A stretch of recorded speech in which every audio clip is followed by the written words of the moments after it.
these issues.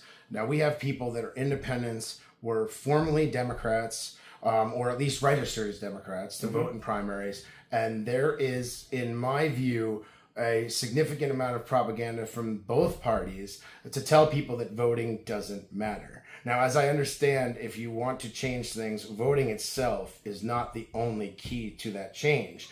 But why is it important to understand? For instance, you ran as an independent candidate, I believe, the last twice, election. yeah. Now, I have studied political science and labor studies at the master's level. I do understand why, but briefly, why is it important at this time in the 2026 midterms, right?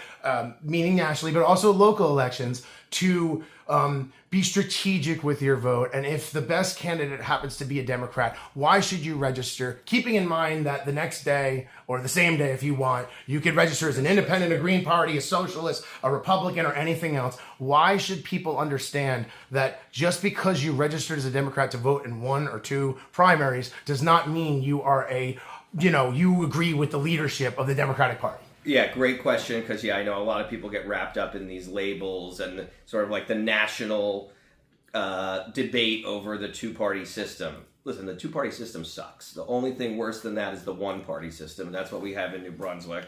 We almost always end up with only one choice on the ballot in the general election, and often we only have one choice on the ballot in the primary election. So the way it works in New Jersey, as a candidate, you have to choose one path. You can't run in the primary and then if you lose, run again in the general as a third party or independent. You have to pick one or the other. The first two times I ran as an independent, and I was proud to do that. I do think that there's value in running in the November general election when any voter can cast a vote, and that includes our Rutgers University student community, who's way more likely to participate in a November election than a June election.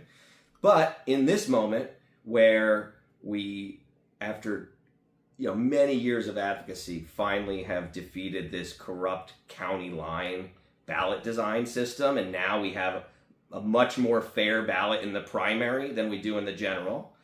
And we also have new energy in the Democratic Party. Candidates like Zoran Mamdani, Ana Lilia Mejia, winning big. I think that, people are starting to wake up in the Democratic Party. Obviously, like, losing the presidency to Donald Trump for a second time is something that has been a wake-up call to a lot of people, and they're starting to say, maybe we shouldn't just keep electing the same old. Maybe we do actually need a new vision, new candidates, and a new approach. And so I'm hopeful that Democratic voters will